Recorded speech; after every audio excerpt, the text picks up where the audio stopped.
poliformulaici, genetliaci, ricorrenze, commemorazioni, rilevamenti demoscopici e musica per voi. La verità è che sono cattivo, ma questo cambierà. Io cambierò. È l'ultima volta che faccio cose come questa. Metto la testa a posto, vado avanti, rigo dritto, scelgo la vita. Già adesso non vedo l'ora. Diventerò esattamente come voi. Il lavoro, la famiglia, il maxi televisore del cazzo, la lavatrice, la macchina, il CD e l'apriscatole elettrico. Buona salute, colesterolo basso, polizza vita, mutuo, prima casa, moda casual, valigie, salotto di 3 pezzi, fai da te, telequiz, schifezze della pancia, figli, a spasso del parco, orario d'ufficio, bravo a golf, l'auto lavata, tanti maglioni, Natale in famiglia, pensione privata, esenzione fiscale, tirando avanti, lontano dai guai, in attesa del giorno in cui morirai. Che giorno è? In simultanea con voi quando sono scoccate le 13:06. Noi siamo Sveva, Natalia e il vostro Ciccio Barbù. No, non è vero, non buttarti giù così. No, Ciccio Barbù è il soprannome che mi ha dato il gatto. È una roba sacra per me. Perché tu parli col gatto, scusami. Io ero sul divano, ho sentito il mio gatto, quello che è morto, Sì. al telefono parlare in napoletano. Qualcuno gli ha chiesto dov'ero e ha detto Ciccio Barbù ha baciato sul divano. Io so di averlo sentito. Incredibile. Io che sono maestro di nomignoli, non c'è nessuno qua dentro che non abbia un nomignolo da me appioppato. L'ho ricevuto dal mio gatto. Ma proprio tu, ma tu sei superstizioso, scusa Pelle. Cosa c'è? No, perché cioè voglio dire, tu sei quello più lontano, non credi ai fantasmi, non credi nell'aldilà, non credi nel paradiso, non credi nell'inferno, e senti il gatto parlare? Il paradiso perché? Perché oggi con il collega Pelle, che mi dà sempre questo spazio nel suo appuntamento, ricordiamo che alle 16:30 ci sarà una bellissima puntata dedicata a una serie di film su Gesù di Nazareth, Gesù Cristo, Yeshua, eccetera eccetera. Adesso ti do la parola per fare qualche anticipo, qualche incidentalmente, ma non è una coincidenza visto il periodo. Oggi parlerò Patrizia Gallini ci parlerà nella rubrica In Prima Fila di passione. Passione non è esatto definirlo spettacolo. La passione che sarà rappresentata al Teatro Oscar, che non ha niente a che vedere col cinema. Oscar è l'acronimo di Opera Scautistica Cattolica e Aiuto Ricercati. Perché quando quella roba là che io detesto, quello che Carlo Emilio Gadda chiamava il merda, cioè Benito Mussolini, nel 1932 per mandare avanti Balilla abolì il movimento scoutistico. Ma a Milano alcuni giovani di questo gruppo agirono praticamente in clandestinità per aiutare gli altri, e poi dopo le leggi razziali e durante la guerra evitarono a molti ebrei di essere deportati, eccetera eccetera, da cui Oscar. E quest'opera Passione è bellissima.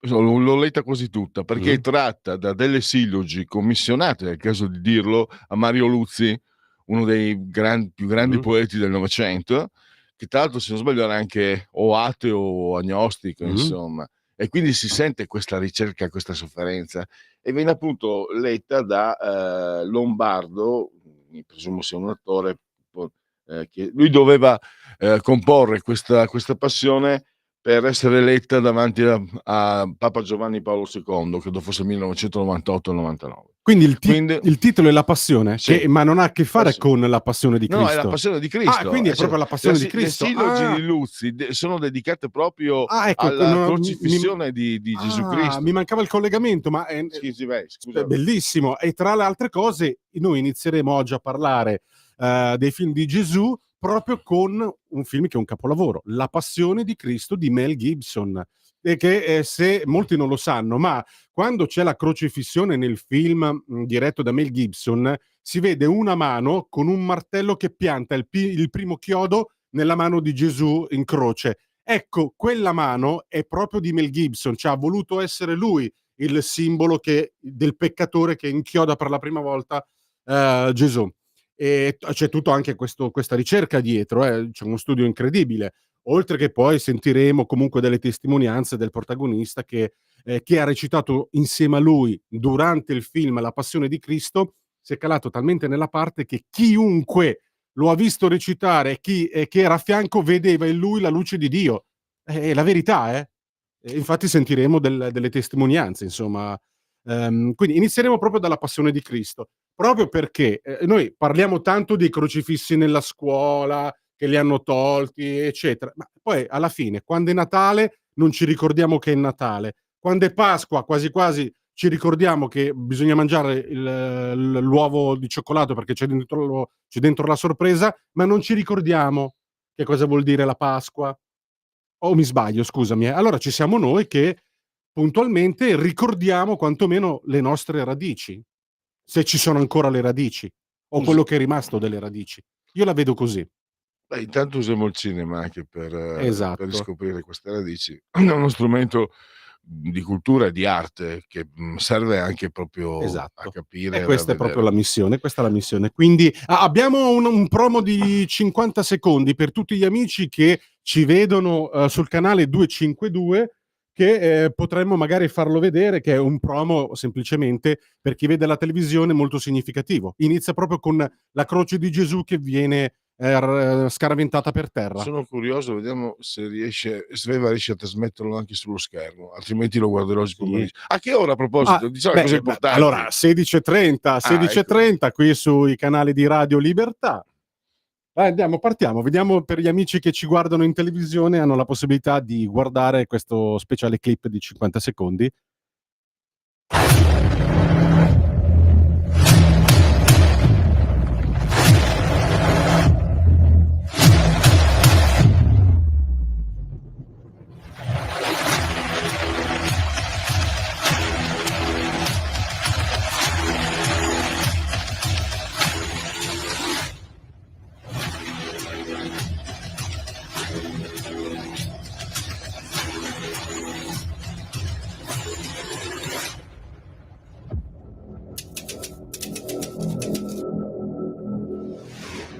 Ci siamo? 6, 5, 4, 3, 2.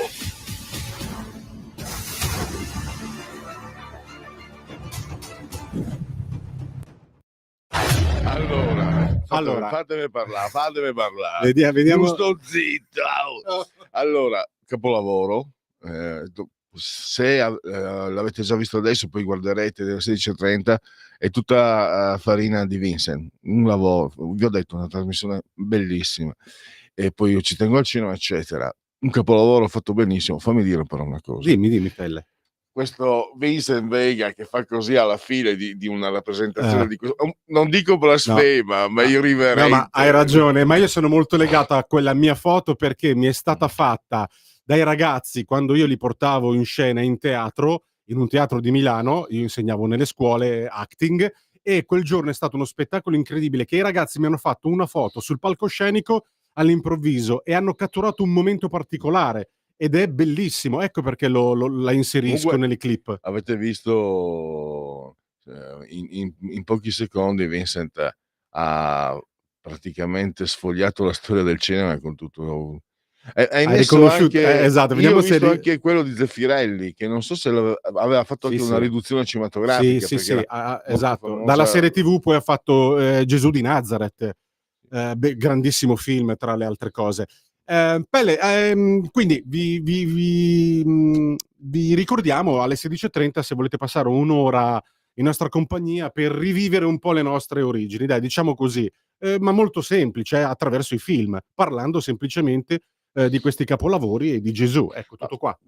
Personalmente quando si parla, sì, cristianesimo, dici, ho capito, quando si parla di crocifissione secondo me si va oltre, si va a delle riflessioni esistenziali molto profonde.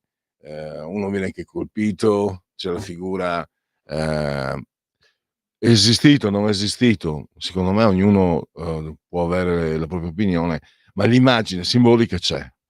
Questo è una specie di supereroe che potrebbe sopravvivere e invece decide di morire per gli altri.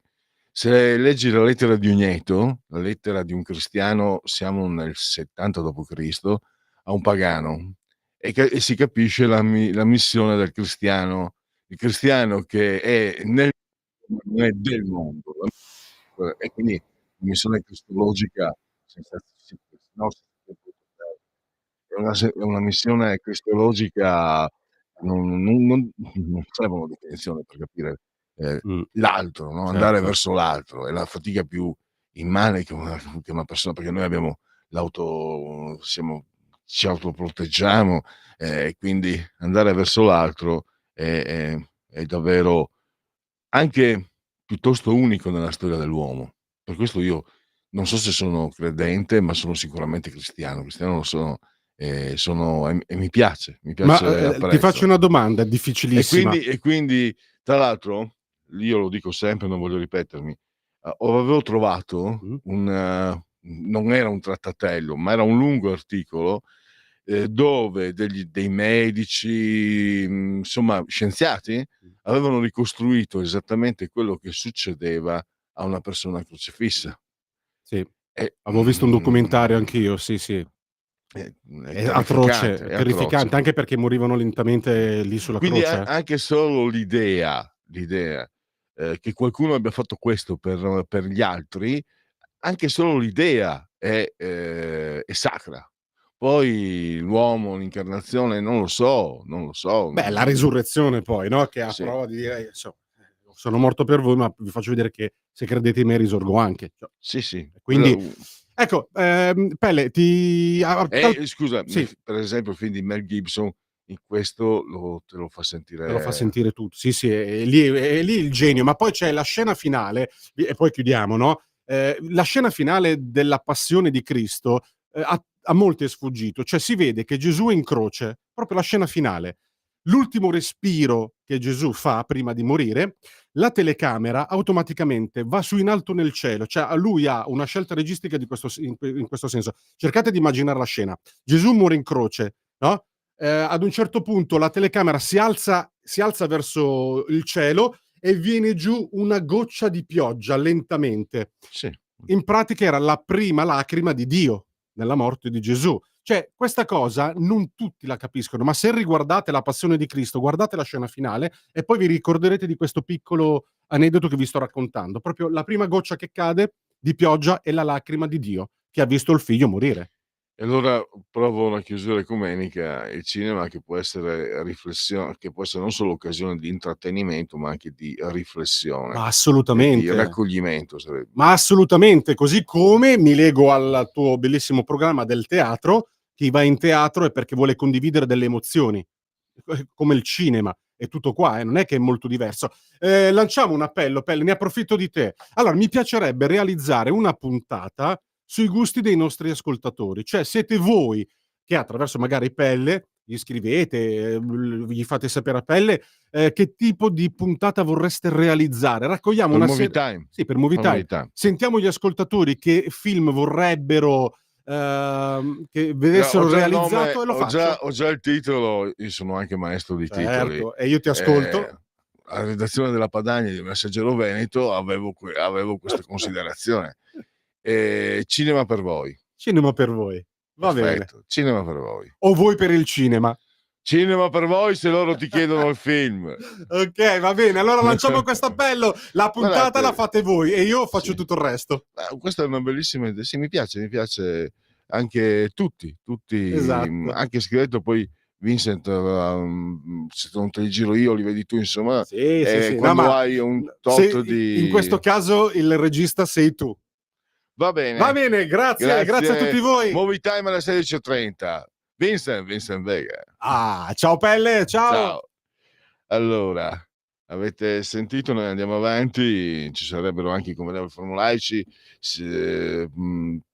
una che prevedono l'abbraccio forte, forte, forte, forte alla signora Adriana Angela, alla signora Cortiglia, alla signora Carmela, loro ci seguono, ci seguiscono pure dal canale 252 del digitale televisivo terrestre, gli altri supporti per seguire Radio Libertà, la Radio DAB, il sito radiolibertà.net, la app iOS e Android che vi permettono di seguirci ovunque voi siate sulla costa terrestre grazie ai vostri cellulari, ai vostri telefonini, e poi il profilo Facebook indispensabile per orientarvi tra queste le nostre trasmissioni, e dove ogni notte che il cielo manda in terra troverete le sinossi delle interviste che poi seguirete durante oltre la pagina, perché questo è che giorno è.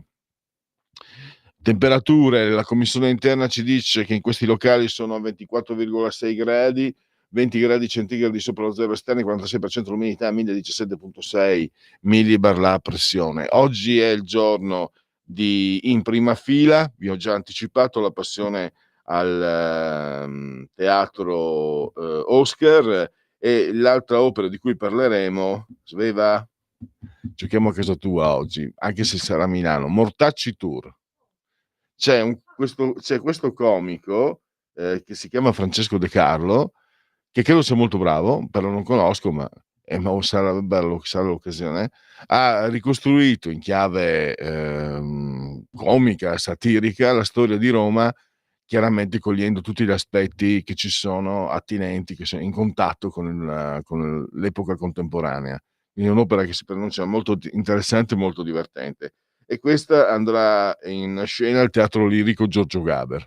Quindi non c'è non altro da dire, c'è parola di scrittore con Umberto Trezzi.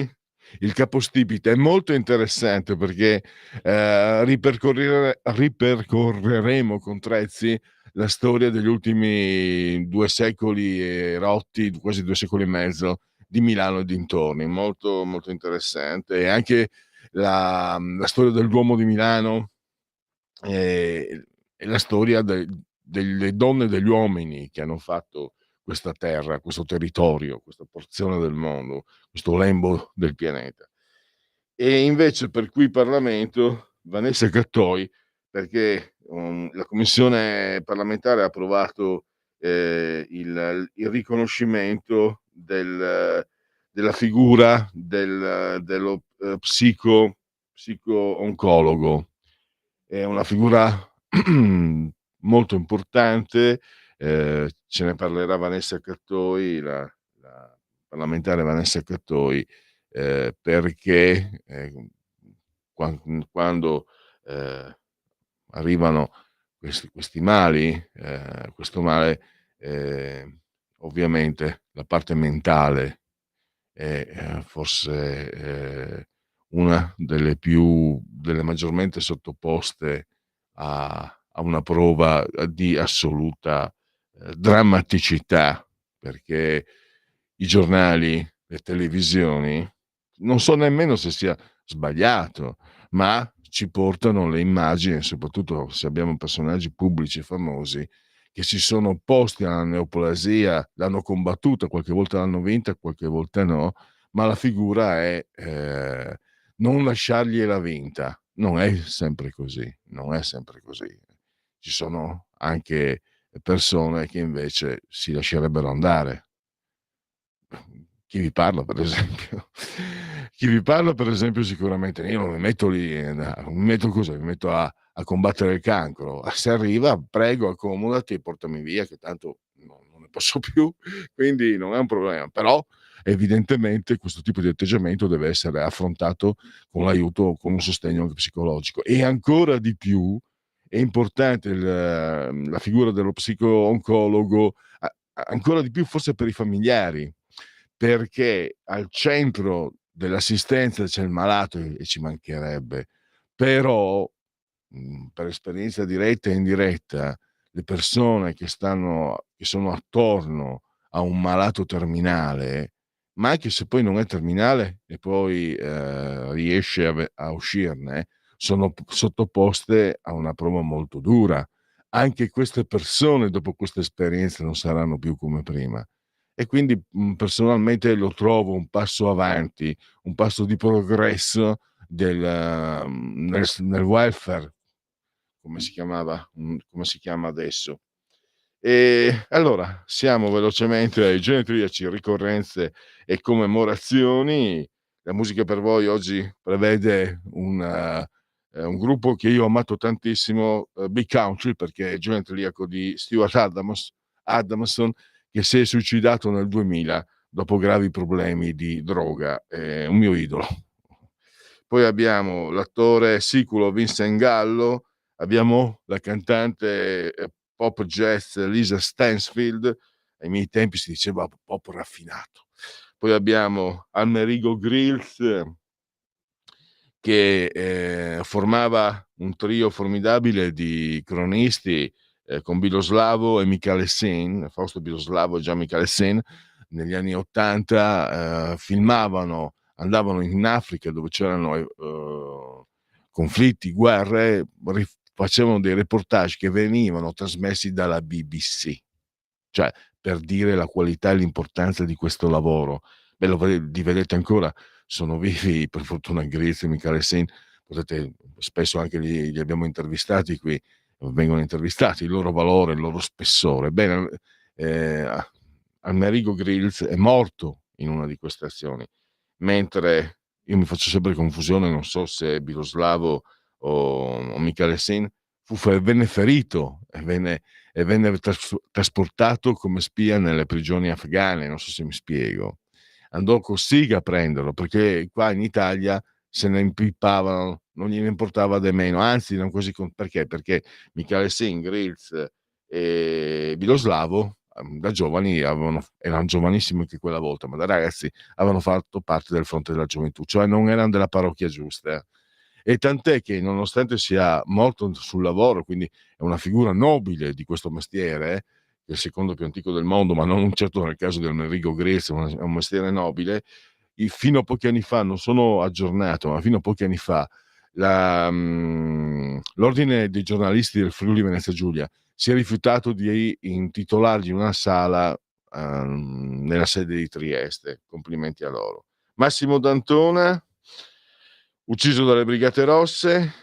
Poi queste donne di sinistra che adesso sono liete perché addirittura hanno applaudito perché Franceschini vuole che i figli abbiano subito, direttamente, senza scelta, il cognome della madre, però queste donne loro scelgono sempre il cognome del marito, chissà come mai. Olga Di Serio, che si faceva chiamare Olga D'Antona, che facendosi chiamare Olga D'Antona è stata eletta in Parlamento nel PD. Ma è un po' strano. Emilia Bossi, Mili Moratti, allora, di Rifondazione Comunista. John Milius, Conan il Barbaro. Barbara Alberti, scrittrice al geloso, ho detto, basta il sospetto per essere felice. Italo Terzoli, grande sceneggiatore, il duo Terzoli e Vaime. Poi il senatore Emilio Colombo, senatore a vita, al centro di scandalo per dove c'era cocaina, poi c'erano degli escort perché lui era gay, ma l'hanno fatto senatore a vita. È stato comunque 6 volte ministro ed è stato anche presidente del Consiglio. Renato Cesarini, calciatore, quello che segnava all'ultimo minuto, sugli ultimi minuti, è uno dei grandi del dopoguerra italiano, l'eporediese di Ivrea, Adriano Olivetti. La Olivetti che poi fu presa da Benedetti e che fece una brutta fine, mentre prima era una delle aziende all'avanguardia non in Italia ma nel mondo. Poi eccolo qua, e vedete, non era Rosaglia, non Natalia, Rosaglia, non mi ascolta mai, figuratevi, non mi ascolta a casa, figuratevi, ma nel caso, perché lei era convinto che fosse un determinato giorno di febbraio, e oggi il giorno più noioso della storia, insieme al giovedì grasso, al martedì grasso, è il mio giorno. Mi piace tanto annoiare, così la gente mi sta lontano. Allora, secondo uno studio di William Tunstall Pedway dell'Università di Cambridge, l'11 aprile è considerato il giorno più noioso della storia per l'assenza di avvenimenti di rilievo, eccetera. Questo però del 54. Forse non so se poi l'11 aprile in effetti sia fisso, intanto prendiamola così. Questi erano i genetriaci del 22º, 2° giorno di Germinale, mese del calendario repubblicano. Per tutti un venerdì Vinas, 11 di aprile, anno domini 2025, chi dir si voglia. Adesso andiamo all'intervallo per poi cominciare che oltre la pagina con la rubrica In prima fila con Patrizia Gallini. Avete ascoltato Che giorno è? Scegliete la vita. Scegliete un lavoro. Scegliete una carriera. Scegliete la famiglia. Scegliete un maxi televisore del cazzo. Scegliete lavatrici, macchine, lettori CD e apriscatole elettrici.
Va ora in onda Oltre la pagina.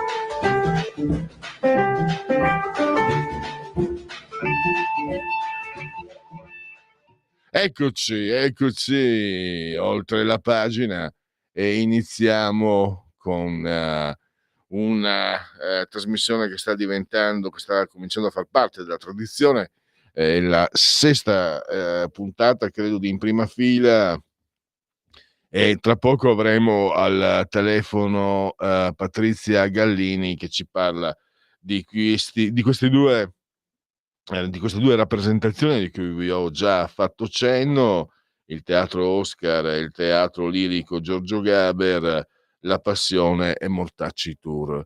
Vediamo se ce l'abbiamo già. Perfetto. Allora, bentornata Patrizia Gallini di Ardèche Comunicazione. Ciao.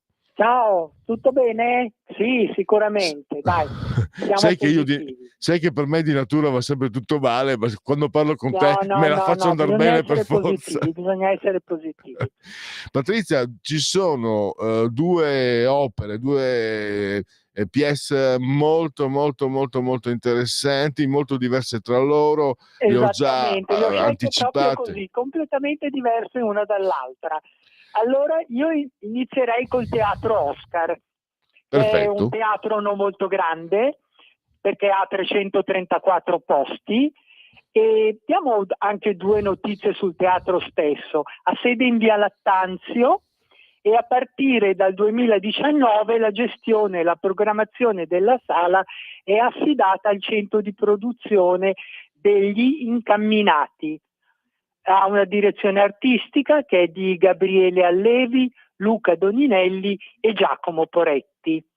E diciamo anche un'altra cosa, che la stagione teatrale 2024-2025 è dedicata alla speranza. Il vizio della speranza è la frase che ha guidato i direttori artistici.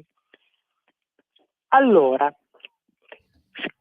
è La Passione, che è in scena solamente un giorno, e precisamente martedì 15 aprile alle ore 20:30. Perché La Passione? Perché ci stiamo avvicinando alla Pasqua, pertanto avevo scelto qualche cosa di particolare. E precisamente a 20 anni dalla scomparsa di Mario Luzzi, Sandro Lombardi, torna a interpretare i versi scritti da questo poeta fiorentino per la Via Crucis, che all'epoca al Colosseo era presieduta da Giovanni Paolo II. Stiamo parlando della Pasqua del 1999, per cui tanto tempo fa. È un'altissima meditazione per laici e credenti sull'incarnazione, la morte e la resurrezione di Gesù. Tra l'altro, scusami Patrizia, nella sinossi che io preparo di queste interviste ho trascritto alcuni versi di Mario Luzzi. Se andate sul profilo Facebook li trovate, che danno testimonianza della potenza di questi versi, di queste silogi, perché lui, se non sbaglio, era laico o addirittura ateo, il poeta Mario Luzzi, e quindi si legge, si capisce, non sono parole scritte, è quasi carne viva, si capisce quanto lui da poeta è stato uno dei più grandi poeti italiani del Novecento, e quindi questo dà ancora più, secondo me, significato alla rappresentazione. Per fortuna che ci sei tu, perché io ho letto venerdì 15 sbagliandomi clamorosamente. Prego, Patrizia. No, martedì 15 aprile. Fra l'altro va detto che c'è anche un accompagnamento musicale in collaborazione con il Conservatorio di Milano, e abbiamo un quartetto, il quartetto Vagus. Abbiamo due violini, due violini, una viola e un violoncello. Pertanto anche questo è molto carino, non trovi? Vogliamo dire anche i prezzi dei biglietti? Sì, io non li ho, quindi Io a sì, te. ecco, allora il biglietto intero è 22 euro, mentre abbiamo i soliti under 30 e gli over 65, 16 euro. Per le scuole di teatro e l'università, 10 euro. Ecco. Io Dimmi. presentando ho anche accennato a due, diciamo, no, a un particolare storico. Si chiama Oscar, questo teatro, ma non ha nulla a che vedere col cinema, ma deriva da opera scautistica cattolica Aiuto Ricercati, perché quando il Duce nel 28 diciamo proibì gli scout per portare avanti Balilla a Milano e Milano dimostra di essere sempre stata Milano. Alcuni giovani scout si ribellarono e avviarono un'attività di aiuto al prossimo, no, necessariamente clandestina, e salvarono anche molti ebrei dai campi di concentramento. Quindi è anche molto, è molto milanese, no? Lo dico a Certo, te che sei milanese. sicuramente. Poi scusa, abbiamo fra la direzione artistica Giacomo Poretti, che è quello di Aldo, Giovanni e Giacomo, Sì. per cui più milanesi di così, che fanno tutte le varie i vari pezzi, siamo al 100%. Però Va bene.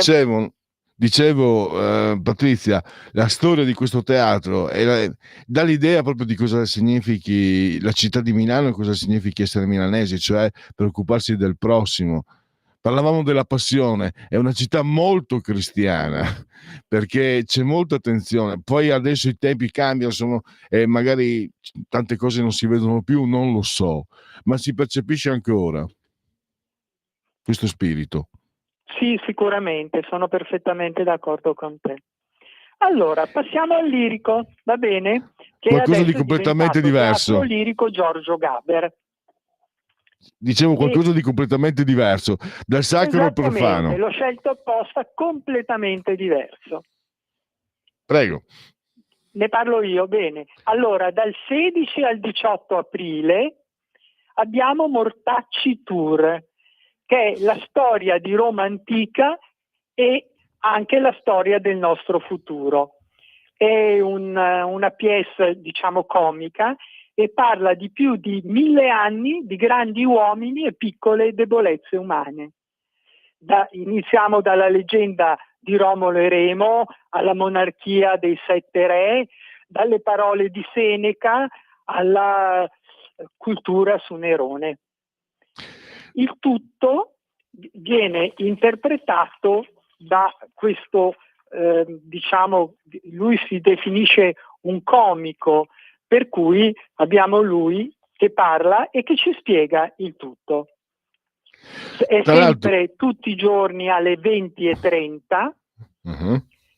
E cosa vogliamo dire d'altro? Sì, due parole sul Teatro Lirico Giorgio Gaber, che è in Via Larga il 14, pertanto dietro al Duomo, a 1450 posti, ed è stato concepito dal Piermarini e da Ramelli nell'agosto del 1779 e poi è stato ricostruito nel 1940. Dal 2017 è lo Stage Entertainment che cura la realizzazione delle varie opere, chiamiamole così. Vuoi dire qualcosa d'altro riguardo Mortacci Tour? Sì, volevo dire che non è casuale, mi sembra. No, anzi, no, sicuramente, perché pensa, ne ho parlato con una latinista, un docente, la professoressa Silvia Stucchi, qualche settimana fa. Abbiamo parlato di un libro, non ricordo più se era Seneca o Nasone, che è in cima alle vendite nel Regno Unito. C'è un'attenzione verso la storia romana che in Italia secondo me non c'è colpevolmente, ma quando esci dall'Italia c'è un'attenzione eccezionale. Cioè, nel 2025 il libro più venduto è stato per un certo periodo in Inghilterra un libro di un antico storico scrittore romano. Ecco, e Francesco De Carlo, che appunto interpreta Mortacci Tour, secondo me dà proprio l'idea di quello che è stato a Roma e quello che è adesso, per cui sono dei paragoni abbastanza divertenti, insomma. Patrizia, abbiamo ancora un po' di minuti. Vuoi dire anche qualcosa su per quanto riguarda quest'opera, il costo di biglietti, come si Sì, raggiunge volentieri, guarda, il il costo dei teatro Gaber? biglietti, chiaramente abbiamo sempre le prevendite, Ticket One, però noi diamo il prezzo senza questo, è di 38,50 €. Pensa che al Lirico ci sono anche i posti ascolto, che sono quelli che costano meno, che costano 19 €. E Cioè, lo trovo una cosa perdonami l'ignoranza, cosa abbastanza sono i posti strana. ascolto? Poi dobbiamo anche dire che chi vuole può prenotare anche l'aperitivo, che è all'interno delle sale storiche del teatro, che è una cosa abbastanza carina e che spesso adesso i teatri fanno. Per cui abbiamo poi una infoline, vogliamo dare anche la infoline Certamente. 0200 64 081 e il tasto 2 per il teatro lirico, perché è della stessa produzione, è sia il teatro lirico che il teatro nazionale. Magari la prossima volta parleremo di qualcosa che c'è al Teatro Nazionale, non trovi? Potrebbe essere anche interessante anche questo, anche perché cerchiamo un po' di trovare un po' tutti i teatri a Milano e nell'Interland. Senz'altro. Scusa, ti stavo chiedendo, perdona l'ignoranza, il punto ascolto posso intuire, ma volevo capire meglio. Non ho capito la tua domanda, No, hai scusami. parlato del punto ascolto, quello che costa Sì, meno. ma è quello che mi hanno detto, molto probabilmente sarà un punto dove non si vede bene, ma si sente bene, e lo chiamano i posti ascolto. Ecco, questo è, se vuoi posso informarmi per la prossima volta, così mi hanno dato i dati e così li ho presi. Ecco, ho No, immaginato che non si vedesse bene, ma che fosse magari in galleria in alto dove si può ascoltare bene ma non si vede, ecco. È la prima volta che mi capita una cosa di questo genere. Anche a te è mai capitato? No, infatti te l'ho chiesto perché proprio non l'avevo mai sentita. Va da sé che comunque c'è una caratteristica in alcuni teatri è particolarmente ricercata, che è l'acustica. Certo, sicuramente. In questo caso, oltre a parlare, abbiamo anche la musica, per cui l'ascolto è importante, giusto? Sentire anche una buona musica non fa mai male. Assolutamente. Allora, cosa possiamo aggiungere, Patrizia? Allora, a beneficio di chi ci ascolta, dei consigli, delle indicazioni, dei suggerimenti. Intanto siamo su Milano, però abbiamo, come dire, due braccia e due gambe. Però ecco, te lo chiedo, visto che io vengo dalla provincia. Allora, cara Patrizia, tu ami il Sì. teatro, ne capisci di teatro, ma tu sei milanese e Milano è quasi la capitale dei teatri. Io che abito a Pordenone, per fortuna non ci abito più, ma quello è un altro discorso. Come posso muovermi? Cosa mi consigli? Non, ovviamente vai su internet, cerchi teatro, eccetera, ma come mi consiglieresti di approcciarmi a questa esperienza in provincia? Guarda, prima di tutto, se tu compri il Corriere e guardi la pagina di Milano, l'ultima pagina ti dà un attimino un'idea delle pièce che ci sono in questo momento, per cui le puoi vedere lì. In base a quello, secondo me, poi vai su Google, perché ormai siamo abituati, tutti abbiamo internet e tutti andiamo a vedere. È chiaro che poi ognuno ha i suoi gusti, e anche i teatri stessi. Ci sono dei teatri che hanno molto più facilmente dei musical, tipo il Teatro Repower, per esempio, che è leggermente fuori Milano, piuttosto che l'MTM, che ha delle rappresentazioni molto più serie. E poi parleremo anche una delle prossime volte del Teatro Gerolamo, che è in pieno centro a Milano, proprio dietro al Duomo. È un teatro piccolino ma è una chicca, un teatro delizioso veramente, che consiglio di andare a vedere, qualcosa di bello che nella loro produzione, ma proprio anche il teatro stesso. Tu sei mai stato al Teatro Gerolamo? No. Ecco, quello purtroppo. è veramente un teatro, sembra di vedere una piccola scala. è veramente un bellissimo teatro. Una delle prossime volte parleremo anche del Gerolamo. Allora, io direi che possiamo andare verso la conclusione di questa puntata. Ringrazio ancora Patrizia Gallini. Cosa bolle? C'è qualcosa che già bolle in pentola per la prossima settimana o restiamo in attesa? In realtà sì, c'è già qualcosa che bolle in pentola di completamente diverso, perché uno dei due teatri è un teatro gratuito e io desidero anche parlare di questo, perché così la gente, anche chi magari non se lo può sempre permettere perché ha tanti figli e così via, se si prenota può andare a un teatro gratuito, il che non fa mai male, giusto? Vabbè, ricordandomi epoche lontane, quando sei giovane la parola gratis è una calamita meravigliosa e quindi per qualsiasi cosa, quindi sicuramente è molto interessante anche per attirare i giovani. Esattamente. E poi anche i non giovani, anche i pensionati, perché no? Sì. Che possono andare a teatro, basta prenotarsi senza pagare. Comunque ne parleremo la prossima volta. Allora Perfetto. ti saluto e ti auguro una buona giornata. Grazie a Patrizia Gallini di Ardèche Comunicazione. Ciao, a presto. E adesso andiamo, abbiamo ancora qualche minuto. Mi sono dimenticato, allora se volete approfittarne il numero di telefono 0292947222 e poi anche il WhatsApp 340 670 9659. E vi ricordo anche alle 16:30 una puntata speciale di Movie Time di Vincent dedicata ai film sulla vita di Cristo. Allora, no, non ci sono. Stavo cercando di capire se ci sono telefonate. Io vado avanti con. Allora.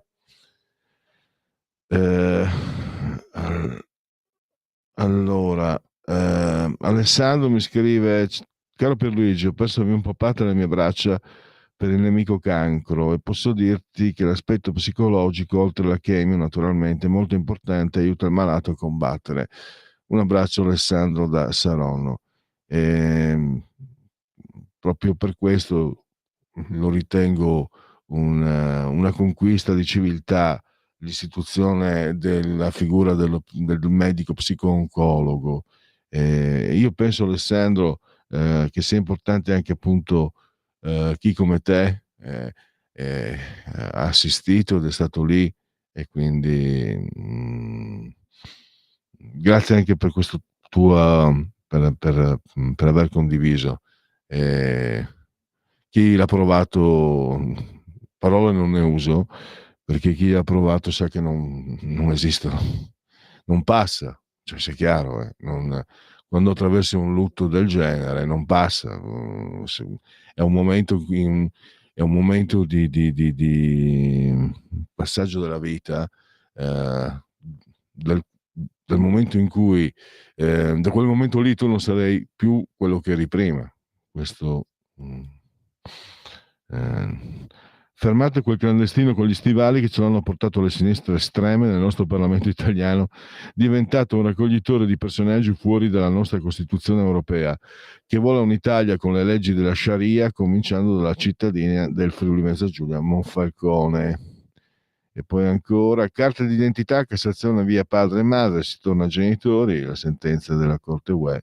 E questo ascoltatore che non riesco a leggere il nome, comunque grazie anche a lui. E poi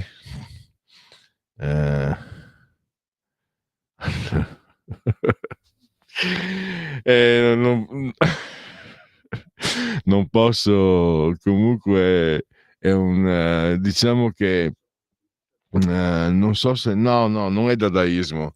Allora l'ascoltatore Manzoni mi ha mandato la foto di un'auto che ha il cofano ricoperto di una specie di tessuto che sembra erba, che sembra verde. Allora, intanto grazie, non so dove tu abbia trovato la foto del genere, ma non posso risponderti io, ti faccio rispondere da Cioren. Forse l'ho già letta questa, ma è la prima che ho trovato e va benissimo. Ogni disperazione è un ultimatum. Addio. Allora, grazie a Manzoni. Tecnicamente non posso mandarla in condivisione, me ne dispiaccio, perché questa meritava davvero. Questa è davvero... Vincent, non so, guarda, cosa ne pensi? Come commenti questa immagine qua? Allora, te la faccio commentare da te, perché vieni a vederla. Non posso mandarla in condivisione perché altrimenti sono dei numeri. Cosa ne pensi? Che sono fuori di testa. Allora, Cosa che hanno fatto? allora, il commento è circa terronate, questa la batte tutte. Mamma mia, no, veramente. Ma è finta, cos'è? Finto prato? Cos'è? Sembra moquette, dipinta per... Manca solo l'alettone dietro. È una tamarrata. Allora, nel quartiere Corvetto non si usa la parola tamarrata, ma zarria, è una zarrata. Ma ecco qua, Manzoni, hai avuto risposta da chi di queste cose, insomma, ne capisce più di me. Grazie Vincent e grazie ancora a Manzoni. Andiamo avanti. Allora, ecco, dunque, buongiorno Radio Libertà, una comunicazione la storia di Natale. Io spero di non sbagliare. Dino, Vezzoli o Vezzoli, io vengo dal nord-est, l'accento è sdrucciolo. Allora, Vezzoli, di pugni e di cuore. Allora, c'è questa sera alle 20:45 Palazzo della Cultura a Cellatica, Brescia. Ve lo ripeto, Cellatica, Brescia, Palazzo della Cultura alle 20:45, la storia di Natale Vezzoli. Se la pronuncia sbagliata, veramente mi dispiace. Di pugni e di cuore, l'uomo, la donna e il campione. Buongiorno Radio Libertà, una comunicazione di un evento nel bresciano, Natale Vezzoli è stato campione europeo. Ma sì, forse me lo ricordo, dei pesi super welter per ben 8 volte. Per chi ha la possibilità di essere partecipe a questo interessante evento, immagino che verresti anche tu Pierluigi, che sei appassionato di box, invito per chi è nelle vicinanze e vi aspettiamo numerosi. Dino della provincia di Brescia. Sai che qualcosa me lo ricordo, qualcosa mi ricordo, credo di ricordarmi. Comunque, ripeto ancora, Cellatica, provincia di Brescia, questa sera alle 20:45 la storia di Natale Vezzoli, di pugni e di cuore, l'uomo, la donna, il campione. Grazie a Dino. E poi vediamo, chiudiamo, andiamo però no, non è una terronata, perché tu non abiti in Italia, mi sembra, Manzoni, allora è a 100 metri davanti, infatti è una cosa unica. Questa auto qua, così conciate, a 100 metri da dove abita Manzoni, che però mi sembra non abiti più in Italia, quindi... Sì, e lui è in Spagna. Guarda che roba. Ho trovato di chi è questa macchina. E di chi è? Di un interista. Cosa dici tu? Cosa di tu, uomo? Cosa di tu? È la verde che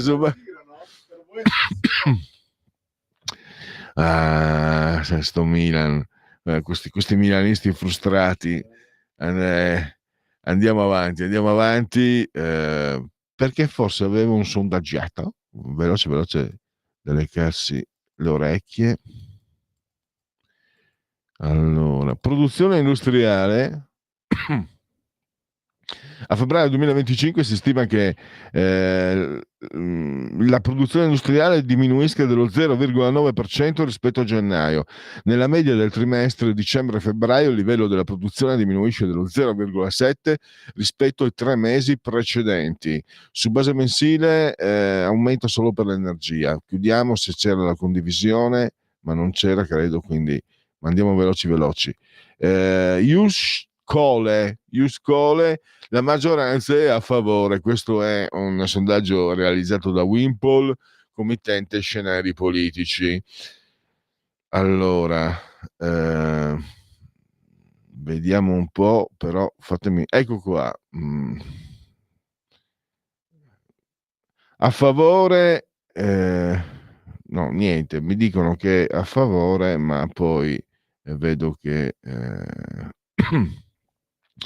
allora sì, molto positiva, ma riguarda la giunta comunale di Firenze che ha approvato lo Iuscole, 57 positiva e 43 negativa.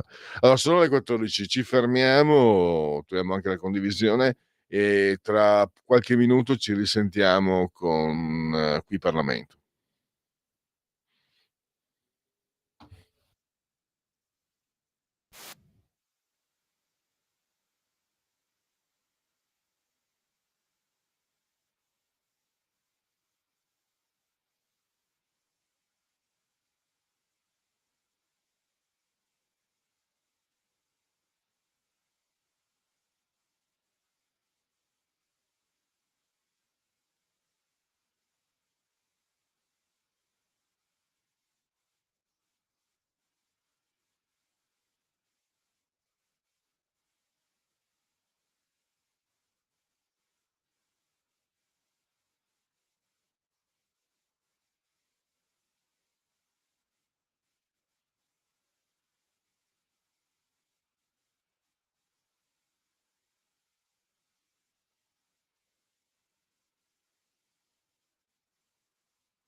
Coming Soon Radio, quotidiano di informazione cinematografica. Gerusalemme, Gerusalemme. La mia casa dovrebbe essere casa di preghiera. Ne avete fatto un covo di briganti. Chi ti ha dato l'autorità di comportarti in questa maniera? Io stesso! È un problema. Gesù agisce completamente al di fuori della nostra giurisdizione. Guai a voi, maestri della legge e farisei! Fermati subito! Il mondo sta cambiando. Gesù ci sta mostrando il modo di redimerci. I farisei hanno deciso di arrestare Gesù di Nazareth. Razza di vipere! Come potete pensare di evitare i castighi dell'inferno? Ah!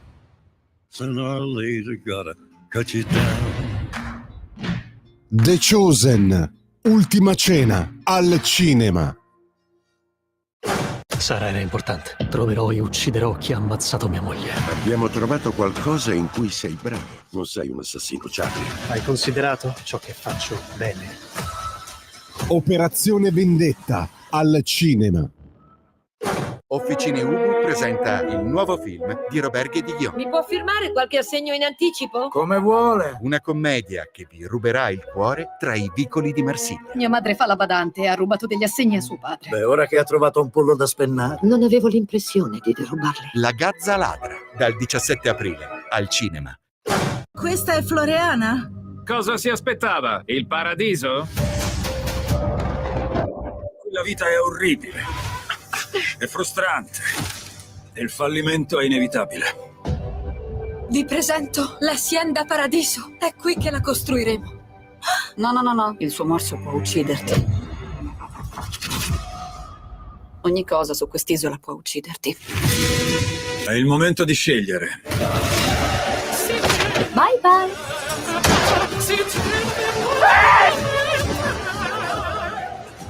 Voglio che se ne vada dalla mia isola. Questa non è la sua isola. È la mia isola.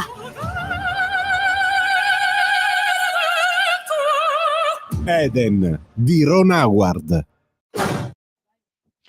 Eccoci allora con l'appuntamento quotidiano con qui Parlamento, e oggi abbiamo la nostra ospite. Tra pochi istanti avremo al telefono Vanessa Cattoi. Partiamo con la sigla intanto, e poi qui Parlamento. Allora, Vanessa Cattoi, che è della Commissione Bilancio, ma fa parte anche della Commissione parlamentare di controllo sull'attività degli enti gestori di forme obbligatorie di previdenza e assistenza sociale, una commissione speciale. E con lei parliamo del sostegno psicologico ai malati oncologici, perché è stato approvato nella legge di bilancio l'emendamento per inserire la figura dello psico-oncologo nel sistema sanitario nazionale. Quindi un passaggio tecnico fondamentale, e adesso ne seguiranno degli altri per arrivare all'istituzione, al riconoscimento istituzionale di questa figura. Allora, ancora non abbiamo in linea la nostra parlamentare, vediamo se riusciamo a... Adesso controlliamo anche il numero, Sveva, perché magari allora non ti ho dato quello giusto. Allora, facciamo... chiedo scusa. Allora, chiedo scusa per questo problema tecnico.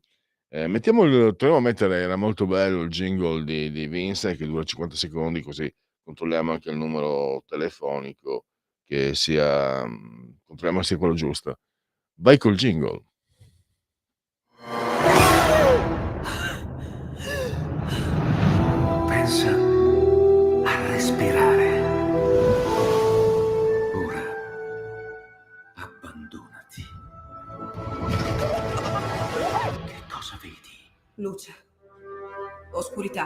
L'equilibrio.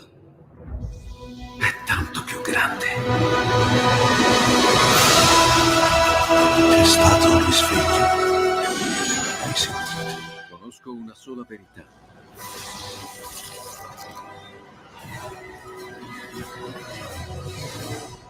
Movie Time ti fa entrare nel vivo del cinema, ti fa sentire come se fossi tu il protagonista del grande schermo.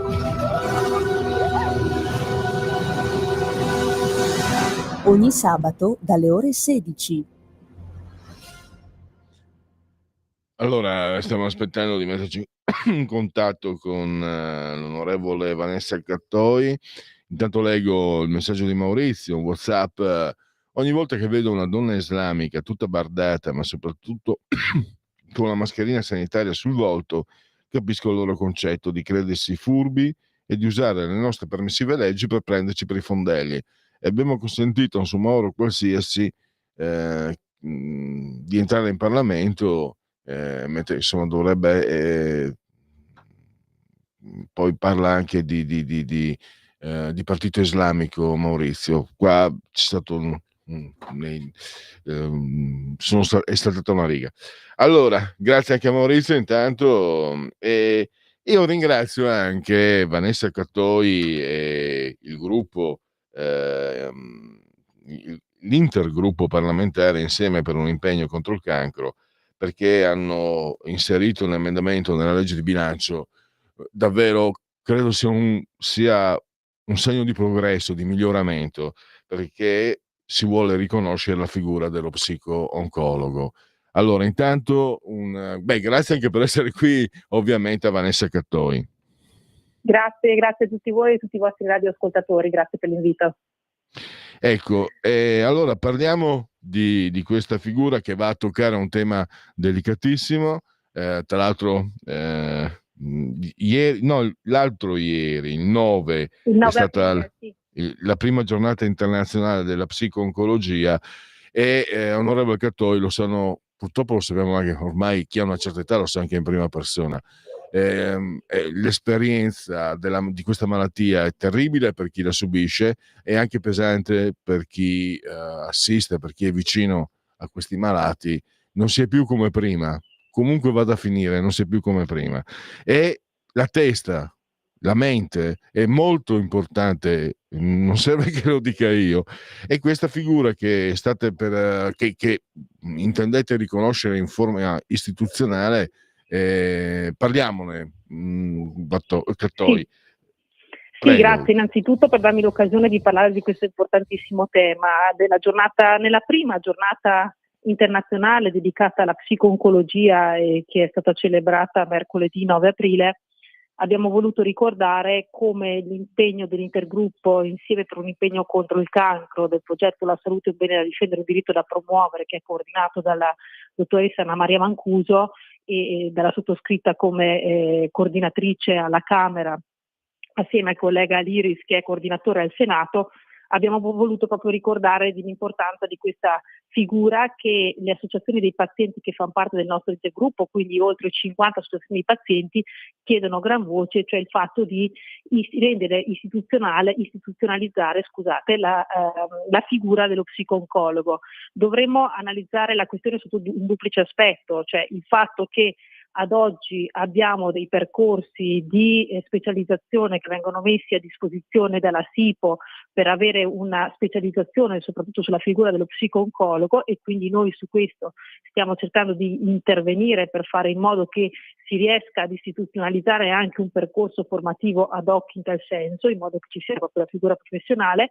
D'altro canto, parallelamente abbiamo portato avanti una proposta come intergruppo che a mia prima firma, che vuole proprio portare il sistema sanitario nazionale ad avere inserito in modo strutturale questa figura.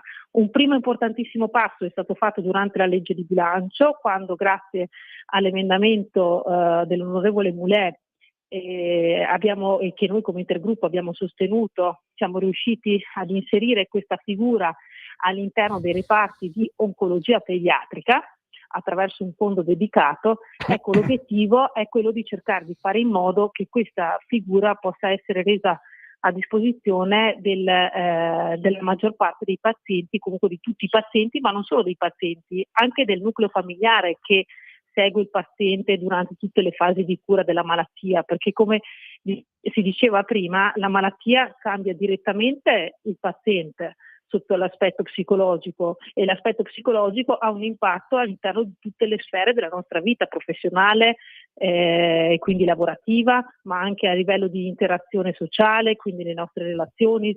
Abbiamo un atteggiamento diverso rispetto a quello che potevamo avere prima. Comunque sia, anche il paziente deve essere seguito in questo percorso, perché comunque siamo inseriti all'interno di una società e quindi è giusto curare e prendersi cura anche dell'impatto psicologico, perché se è pur vero che ad oggi soprattutto le malattie oncologiche, grazie alla tecnologia, alla scienza e anche alle terapie, ormai abbiamo delle terapie che sono terapie sartoriali, direi quasi le terapie one shot, che permettono comunque di avere una terapia dedicata a seconda del genoma del singolo paziente, quindi siamo arrivati a dei livelli di cura veramente iperpersonalizzati, però questo ci porta comunque ad affrontare il tema dell'impatto psicologico, perché a seconda delle caratteristiche anche psicologiche dei singoli pazienti abbiamo delle reazioni diverse, sia nel momento in cui viene comunicata la malattia, sia durante la fase di cura, sia poi tutto il percorso di follow up e di controlli che comunque un malato oncologico deve poi seguire diciamo per un bel po' di anni. Quindi è un percorso che non vede la fine nel momento in cui di fatto viene diagnosticata la malattia e viene curata, ma è un percorso molto di medio e lungo termine, e quindi riteniamo che sia sempre più indispensabile che questa figura ritrovi uno spazio dedicato all'interno del sistema sanitario nazionale. Noi, il nostro auspicio è che questa proposta di legge possa finalmente avviare l'iter all'interno della commissione referente alla Camera, perché comunque è stata depositata alla Camera dei Deputati, e che finalmente si possa avere la disponibilità di questa figura che solitamente, quando non si trova per la maggior parte dei casi, viene inserita grazie al servizio che viene messo a disposizione da parte delle associazioni di pazienti, che mettono a disposizione gratuitamente questa figura all'interno dei centri dove le associazioni sono presenti. Ma questo è la capacità e la forza del terzo settore e del nostro volontariato nazionale, che riesce a sopperire ad una mancanza che attualmente c'è all'interno del sistema sanitario nazionale. Ecco. L'auspicio è che questo sacrificio possa essere presto compensato da un fondo dedicato e dalla possibilità da parte dello Stato invece di mettere a disposizione questo importantissimo servizio. Ecco, proprio di questo prima di lasciare Sempegni, questo mi interessava. Allora, lo abbiamo visto tutti, potrei dire che si vede il meglio della nostra società da parte dei medici e degli infermieri. In genere, quando ci sono le malattie, è ancora di più, proprio professionalità e umanità pazzesche che non ci si aspetta, no? In un mondo complicato e difficile. Come si inserisce quindi la figura del psico-oncologo? Come interagirà, visto che appunto viene riconosciuto nel sistema, nel servizio sanitario nazionale, qualche informazione in più su come verrà strutturato? Lo stava già dicendo adesso, onorevole Cattoi. Allora l'emendamento che è stato approvato, che è quello che prevede quindi questa figura a favore dei reparti di oncologia pediatrica, di fatto è una figura che supporta soprattutto e ha un approccio dedicato alla sfera del bambino o dell'adolescente o comunque del ragazzo, che sappiamo benissimo che a seconda dell'età e dell'evoluzione anche psicologica del bambino dobbiamo prestare attenzione non solo al tipo di comunicazione, ma anche ad altri aspetti direttamente collegati, proprio perché comunque a seconda dell'età dobbiamo cercare di avere un approccio dedicato, proprio perché la psico-oncologia vuole porsi non tanto e non solo nel guardare il paziente in quanto tale, ma mettere al centro proprio il paziente in quanto persona e nella sua unicità, e quindi andare ad inserirsi in un dialogo comunicativo che permetta non solo di gestire al meglio la fase di ansia, di paura, di preoccupazione, e anche comunque legata al fatto che soprattutto nella fase iniziale uno può rivedere quelli che sono anche i progetti di vita, anche se è un bambino piuttosto che un adolescente che può decidere ad esempio di abbandonare il percorso di studi scolastici, mi viene in mente. Ecco, in questo caso la figura dello psico-oncologo, a seconda della fascia d'età, a seconda delle caratteristiche del singolo paziente, viene non solo per dare un supporto, per far capire l'iter della malattia e quindi curare l'aspetto più clinico e legato al paziente, ma proprio cercando di inserirsi al meglio per fare in modo che venga affrontato anche la vita quotidiana in modo con una visione propositiva e soprattutto positiva, ecco, perché talvolta uno può, a seconda del carattere, avere delle reazioni di tipo più o meno negativo o più o meno forti e impattanti sulla sfera non solo come dicevo prima, legata allo studio, al lavoro, ma anche sotto l'aspetto relazionale nel rapporto anche tra genitori e tra i vari membri del nucleo familiare. Quindi è importante che questa figura, lo psico-oncologo, ha esattamente capisce e è a conoscenza dell'iter oncologico e quindi ha una conoscenza anche clinica, ma soprattutto ha la capacità di relazionarsi e di avere quella parte di empatia e di entrare in relazioni dirette con quelle che sono le caratteristiche psicologiche del singolo paziente che non sempre riusciamo a ritrovare nei medici che in realtà curano la patologia, hanno una preparazione adeguata per affrontare anche questi tipi di aspetti molto importanti. Sì, proprio questo mi è sembrato anche molto importante, cioè strutturare l'assistenza psicologica e non lasciarla, diciamo, anche un po' ha detto bene, le persone poi il medico deve preoccuparsi prima di tutto della malattia e quindi La questa è una parte figura clinica, esatto, infatti è quello che di solito si concentra sulla parte clinica, no? Sull'aspetto esatto. meramente clinico, però il disagio psicologico, oltre ad avere un effetto negativo o positivo sulla malattia, impatta anche su tutte le altre sfere di vita del paziente, quindi è importante non sottovalutarlo e anzi, ma anche per la gestione dei rapporti interpersonali, che sia tra figlio e genitori o tra moglie e marito, però è importante avere attenzione anche a questo aspetto qua, perché non dobbiamo solo curare l'aspetto clinico, ma dobbiamo anche curare la sfera psicologica ed emotiva a seconda di come uno reagisce a seguito della diagnosi di una specifica malattia come quella oncologica. Ecco, onorevole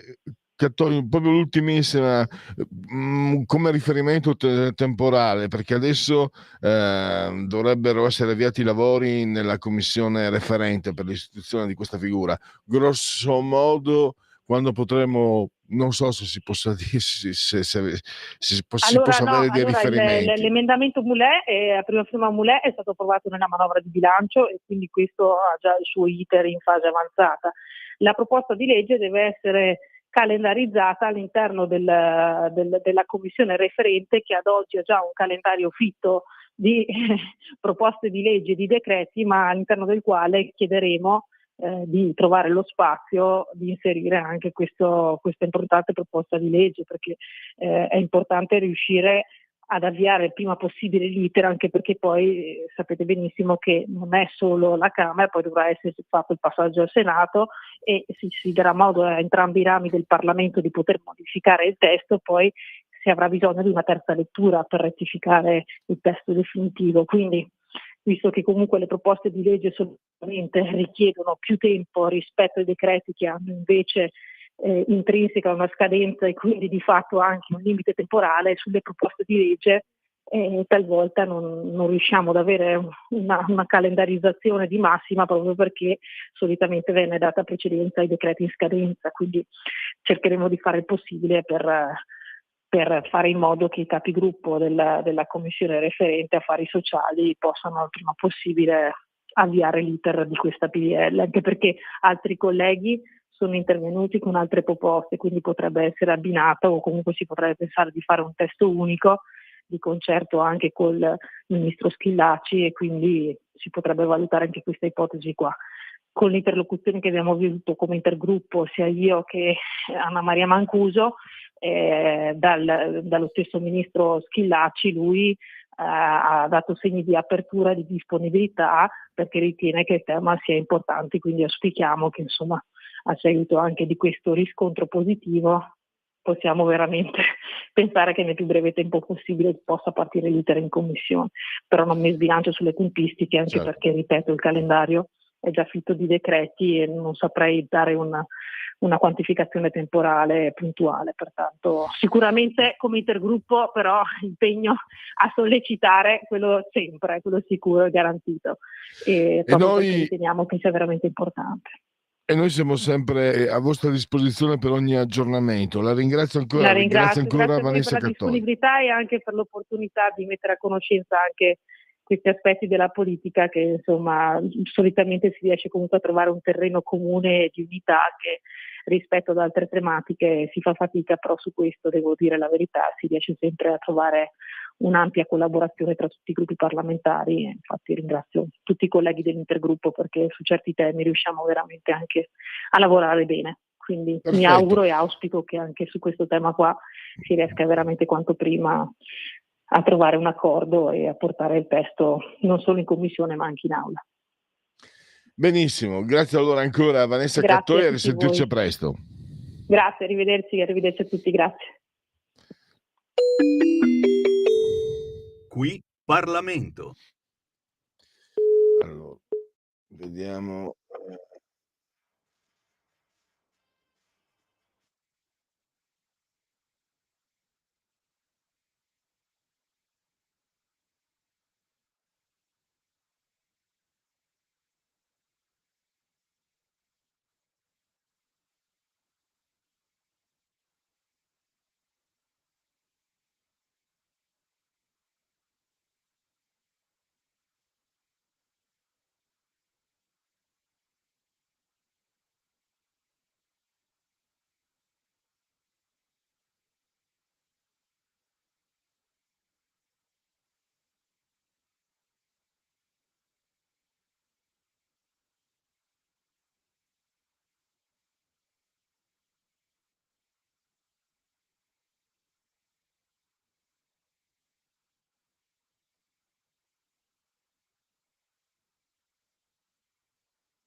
Segui la Lega è una trasmissione realizzata in convenzione con La Lega per Salvini Premier.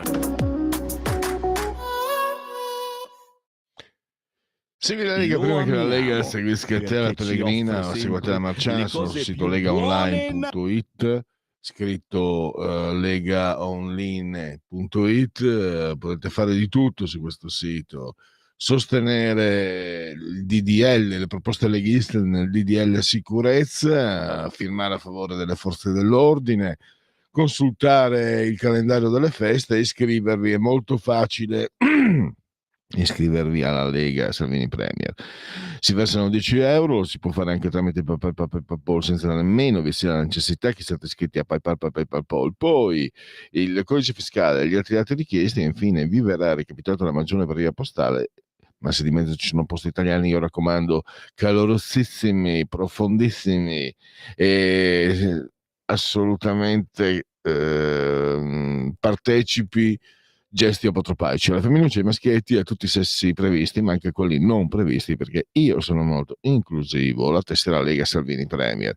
Il momento di autodeterminazione civica, il 2 per 1000, non vi costa nulla, sono soldi dello Stato italiano, ma noi possiamo perlomeno dirgli dove spendere una parte di questi soldi. Questo è un redazionale della Lega, quindi noi con la gioia vi indichiamo il D43 per sostenere la Lega, non vi costa nulla. Scrivi D43 nel tuo 2 per 1000 nella tua dichiarazione dei redditi. D di Domodossola, 4 come la pizza 4 stagioni che mangeremo questa sera insieme ad amici, parenti, colleghi, 3 il numero perfetto. Infine le apparizioni degli eroi della Lega, i suoi politici, le apparizioni radio televisive. Oggi pomeriggio alle 17:15, no, scusate, oggi è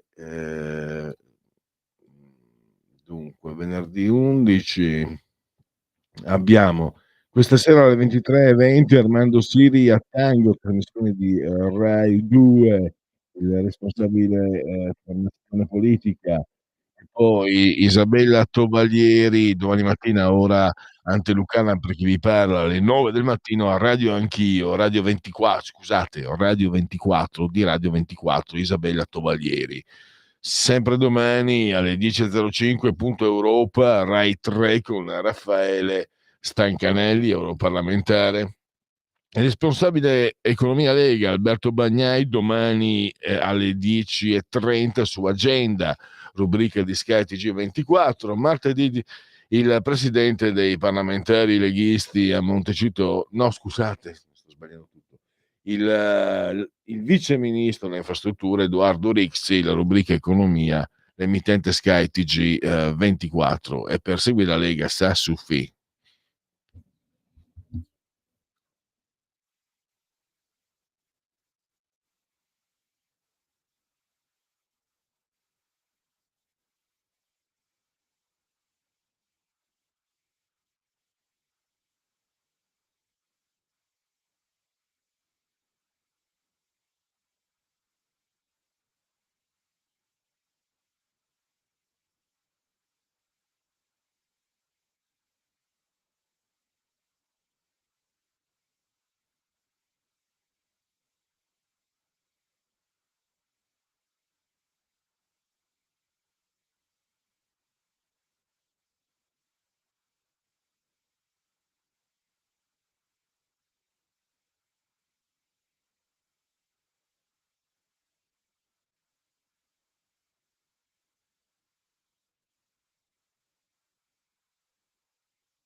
Lo amiamo perché ci offre sempre le cose più buone e naturali. Linea Alberto Acerbis! Buongiorno Semi, buongiorno cari amici di Radio Libertà. Oggi voglio parlarvi del nostro sciroppo alla bava di lumaca Bronco Free. A che cosa serve Bronco Free?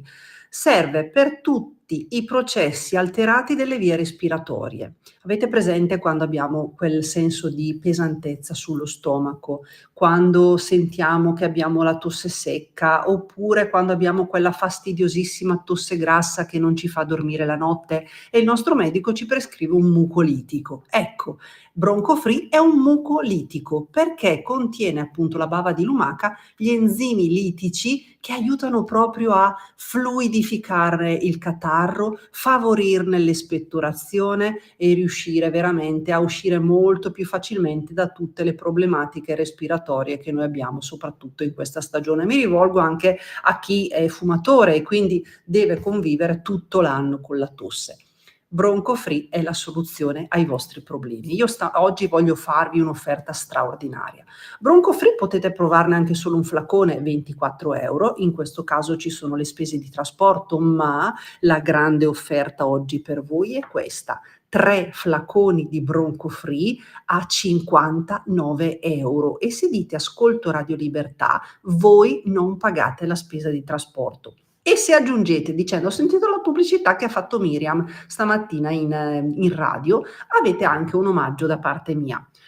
È davvero Bronco Free la soluzione a tutte le problematiche respiratorie? Pensiamo anche ai nostri bambini, i nostri nipotini, li accompagniamo a scuola e il giorno dopo tornano, sono già pieni di tosse, pieni di raffreddore. Ecco, in tutte queste situazioni Bronco Free. All'interno trovate un bugiardino per capire bene come si utilizza. Vi ricordo che è senza glutine e senza lattosio. Come fare per prenotarlo? 030 68 40 408, ripeto 030 68 40 408. Vi aspetto, ciao a tutti. Allora, parola di scrittore, la rubrica, lo sapete che si avvale dell'imprescindibile collaborazione di Patrizia Gallini di Ardèche Comunicazione. Ve lo ricordo ancora, ve lo ricordo come sempre che Patrizia è a vostra disposizione. Se avete il libro nel cassetto potete inviarglielo in via postale, per forma postale, all'indirizzo via Andrea Verga 4, il CAP, il codice di avviamento postale 20144 Milano, naturalmente Ardèche Comunicazione, scritto Ardèche. Altrimenti, se l'avete in formato elettronico, lo potete inviare per email a press2, press come si pronuncia 2 il numero, @ ardèchecomunicazione.com, scritto ardèchecomunicazione.com. E poi andiamo a parlare del libro di oggi, titolo Il capostipite, edizioni Book Tribù, collana Blackout, 19 euro, 304 pagine. L'autore Umberto Trezzi lo abbiamo al telefono, lo salutiamo, benvenuto, grazie per essere qui con noi Umberto. Buongiorno, grazie della vostra ospitalità. Dunque, Trezzi che un tempo era Trezzo, perché stiamo parlando di un romanzo storico. Trezzi tra l'altro è manager, poi ci sono anche altre attività, lui è stato anche autore del libro della gatta, poi magari anche 2 parole su quello, un libro di fiabe. Questo invece è un romanzo storico, e anche se lui abita da anni a Siena, riguarda la sua terra d'origine che è Milano. E da dove partiamo? Intanto Umberto, come ti è venuto in mente, anche da quale spunto è nato questa idea di questo romanzo così che è così interessante e anche con ricostruzioni molto puntuali? Poi ci sono sicuramente situazioni di fantasia, ma si parte tutto da dati reali. Sì, assolutamente. Innanzitutto, per prima cosa, io rivendico la mia milanesità, perché appunto io è da 30 anni che vivo a Siena, per questioni di lavoro sono venuto qua, ma le mie origini milanesi sono innegabili. Solo che io non conoscevo francamente da quale parte arrivasse la mia famiglia, perché purtroppo mio papà era rimasto orfano che aveva 6 anni, stiamo parlando dei primi anni del secolo scorso, e anche lui conosceva molto molto poco delle sue origini.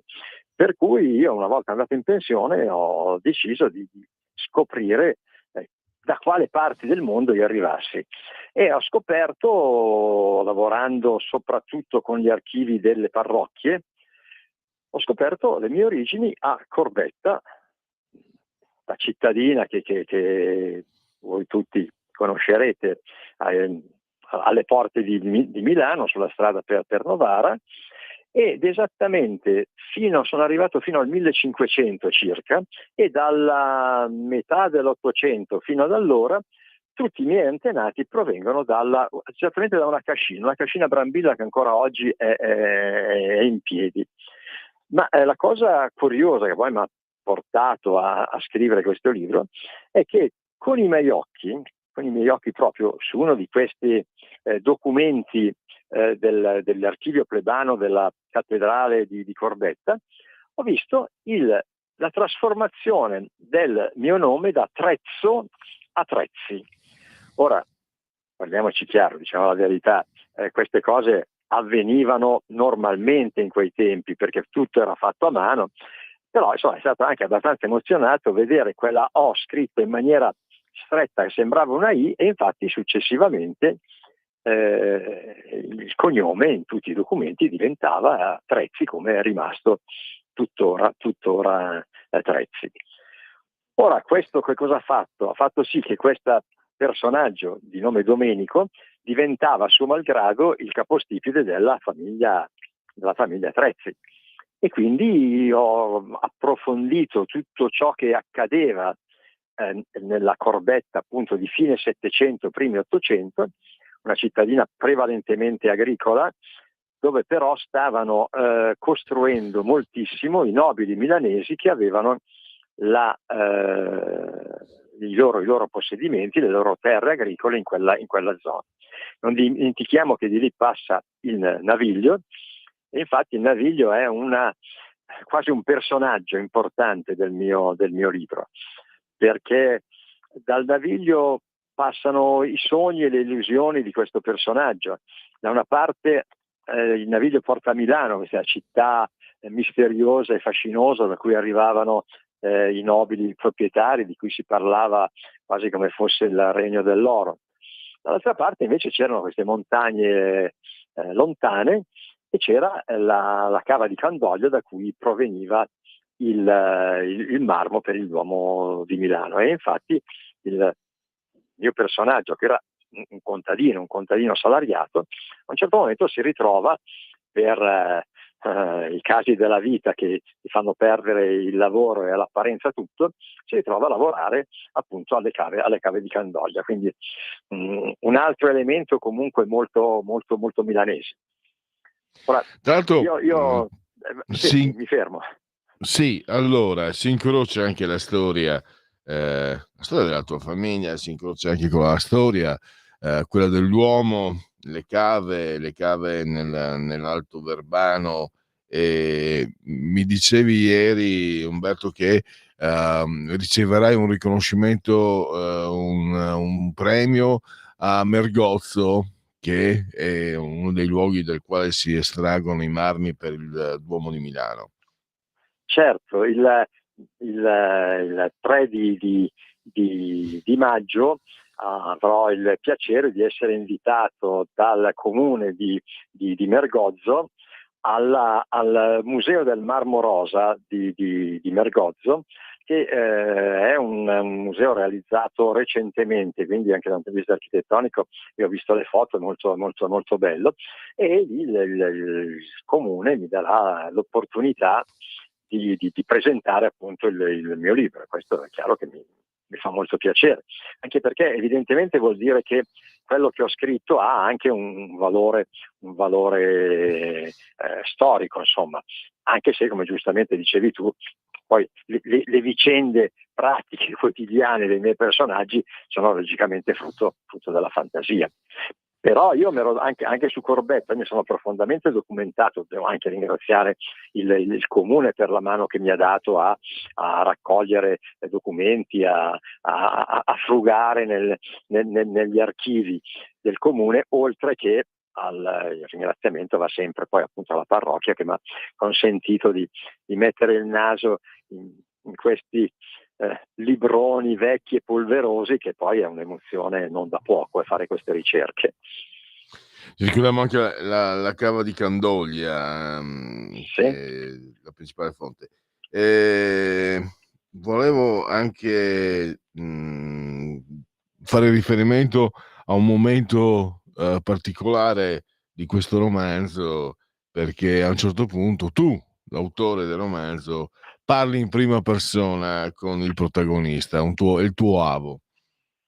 Sì, è vero, io ho inventato questa formula, diciamo, letteraria, per cui io mi trovo a vivere in quel periodo, ma non perché volessi trovarmi lì a cambiare la storia di questo personaggio, cambiare, indirizzare in modo diverso lo sviluppo della mia famiglia, ma solo perché volevo conoscere, volevo sapere che cosa succedeva. Io con discrezione non ho mai preteso appunto di intralciare i movimenti del mio antenato, e tra l'altro io guardavo da lontano quello che succedeva, e in realtà in tutta la vicenda della sua vita, perché in pratica il romanzo inizia dal momento del suo matrimonio, che è il momento in cui lui scopre questo cambiamento del suo cognome da Trezzi in Trezzi fino alla sua morte, e in tutto questo periodo io ho modo di parlargli direttamente soltanto in due occasioni: la nascita del figlio, che poi sarà il figlio che darà ulteriormente poi dopo origine a tutti i miei antenati, e nel momento della sua morte, quando mi permetterò di dirgli che in fondo anche una vita vissuta nella modestia come la sua era stata importante per i valori che aveva saputo dare ai suoi figli, e per i valori che saranno poi dopo trasmessi piano piano fino a 2 secoli dopo, anzi 3 secoli dopo. Come tu hai scritto anche, dicevo, dei libri di fiabe, La gatta Vittoria e Cammello Trigobba, come sei passato dai due generi, da un genere all'altro? No, quelli erano racconti che avevo iniziato a raccontare a mio figlio, poi dopo ho iniziato a raccontare ai miei nipoti, e come è successo per tanti, nel periodo della pandemia del Covid, ho pensato di mettere queste storie, di metterle in bella copia, no? Meccanismo per cui invece poi ho scritto quest'altro romanzo, evidentemente qui ho detto, nel momento in cui qualche cosa ho scritto, qualche cosa è piaciuto, forse sarò anche in grado di esprimermi in maniera efficace anche su una tematica completamente opposta e diversa. E quindi mi sono ritrovato in questa lunga avventura, perché il libro, insomma, ci sono venuto parecchio tempo per scriverlo, non per niente sono 300 pagine, e quindi l'impegno temporale è stato notevole, diciamo. E magari se possiamo ancora aggiungere qualcosa su questo libro, il capostipite, e magari prima di chiudere questa trasmissione anche 2 parole sulla tua interessantissima attività nel campo del volontariato, con attività di pittura che ti sta dando molte soddisfazioni, molte risposte belle. Sì, certo. Sul libro io posso dire questo, che è un romanzo i cui contenuti storici sono assolutamente documentati. Io ho voluto anche mettere alla fine del libro una bibliografia che magari nei romanzi non si usa, no? Però ci tenevo a far capire che quando parlo, per dire, delle invasioni napoleoniche, quando parlo della rivoluzione francese, quando parlo della costruzione del Duomo di Corbetta, tutte queste cose sono assolutamente vere e documentate. Anche una serie di nomi, i nomi di alcuni nobili di Corbetta, i nomi dei parroci della città, sono tutti reali e veri. E quindi è sì un libro di fantasia, è un libro che ha una sua trama abbastanza incalzante, così mi dice anche chi lo legge, però appunto è comunque un romanzo da far rientrare nell'alveo dei romanzi storici. Non è un libro di storia, però chiariamoci chiaro, cioè è un romanzo. Quanto all'altra cosa che diceva, questo io ti ringrazio veramente, perché una mia attività di volontariato la svolgo con i ragazzi e le ragazze autistiche. Io avevo una passione per la pittura, ma a un certo momento in pratica che cosa ho fatto? Ho creato, tramite l'associazione Autismo Siena Piccolo Principe, di cui faccio parte, 2 laboratori di pittura, uno a Siena e uno nel sud della provincia, a Montepulciano, dove si riuniscono i ragazzi autistici che hanno capacità e voglia di dipingere, e dipingiamo dei veri e propri quadri, delle tele con colori acrilici, partendo da opere, sostanzialmente quadri del Novecento, soprattutto qualche cosa di arte contemporanea. I ragazzi ne scelgono uno e poi si cimentano nella loro interpretazione. Noi siamo al 7° anno di attività e al 6° anno di rappresentazione, di esposizione in una mostra che si chiama Artisti in Blu. Tieni conto che 3 anni fa questa cosa noi l'abbiamo fatta in collaborazione con la Biennale d'Arte di Venezia. L'anno scorso l'abbiamo fatta con il Museo del Novecento di Firenze, e tra l'altro ci ha ospitato la regione toscana a Firenze nel fare questa esposizione, e quest'anno invece la facciamo a Poggibonsi, a San Gimignano, anzi, sapendo quanto turismo c'è a San Gimignano, ecco, se qualche ascoltatore ha intenzione di passare le vacanze in Toscana e dalle parti di San Gimignano, sappia che troverà questa mostra Artisti in Blu, che è appunto realizzata dall'associazione Autismo Siena, appunto di cui io sono questo volontario. Tra l'altro io non lo so, magari mi ascolta in questa trasmissione qualcheduno del Museo del Novecento di Milano, meraviglioso museo. Come diceva, l'anno scorso noi abbiamo fatto questo lavoro, l'abbiamo fatto con l'ispirazione, diciamo così, ai quadri esposti al Museo Novecento di Firenze, e il mio sogno da milanese, ovviamente, no? È quello di fare una mostra ispirata ai quadri esposti al museo di Piazza Duomo, bellissimo, meraviglioso, che c'è sulla pittura del Novecento italiano e non. Ecco, insomma, questo è quello che riguarda questa mia attività di volontariato. Benissimo, in chiusura la domanda d'obbligo: c'è il libro nel cassetto per la prossima occasione in cui ci sentiremo? Più che nel cassetto, è un po' nella mia testa, perché devi sapere che quando avevo iniziato a scrivere questo romanzo, pensavo di arrivare molto più in là nel tempo, anche perché avevo letto alcuni episodi abbastanza curiosi che avevano visto protagonisti, diciamo, miei antenati a Corbetta dopo l'Unità d'Italia. Però poi dopo, nello scrivere, mi sono talmente immerso in quelle situazioni che dovevo inevitabilmente fermarmi a un certo punto, e appunto mi sono fermato quando Domenico, che è il personaggio principale, è deceduto, e non sono andato avanti oltre. Quindi chissà, insomma, la strada per arrivare alla parte successiva della vicenda della mia famiglia c'è, insomma, ecco, quindi vedremo quando e come la percorrerò. Perfetto, allora noi possiamo direi concludere ricordando Il capostipite, il titolo di questo romanzo storico, edizioni Book e Tribù, con Lena Blackout, €19, 304 pagine. L'autore è Umberto Trezzi, lo abbiamo avuto al telefono, lo salutiamo, lo ringraziamo e a Grazie a risentirci alla prossima volta. Grazie mille, grazie a tutti gli ascoltatori, grazie a te. Arrivederci. E andiamo a concludere velocemente anche qualche aggiornamento. Vediamo. Questa è Maurizio che mi chiede cosa dice uno psico-oncologo.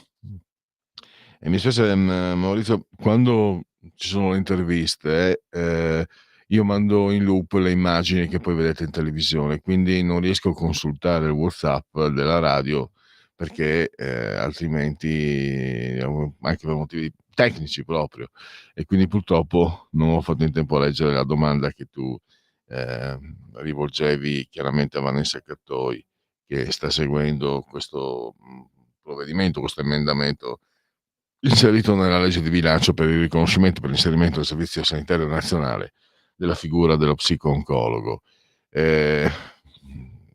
Comunque mi dispiace, Maurizio, ti saluto, ti auguro anche una buona domenica, un buon fine settimana. 6 arresti a Milano per l'omicidio di Boiocchi, ucciso per la guerra tra Ultra l'Inter. Garlasco, Alberto Stasi ha ottenuto la semilibertà, potrà star fuori dal carcere di giorno, non solo per lavoro. Questa è un po' una notizia che rimbalza anche sull'ANSA. Io direi che possiamo andare quindi alla conclusione dell'odierno Oltre la pagina. Ringrazio ovviamente la meravigliosa Sveva sulla tolla di comando. Sveva, andrei a vedere Mortacci Dur. Io ringrazio naturalmente anche Natalia. Natalia, mi raccomando, domani alle 18 duri sulla bene amata Natalia. E ringrazio tutti voi ovviamente per aver scelto anche oggi Radio Libertà.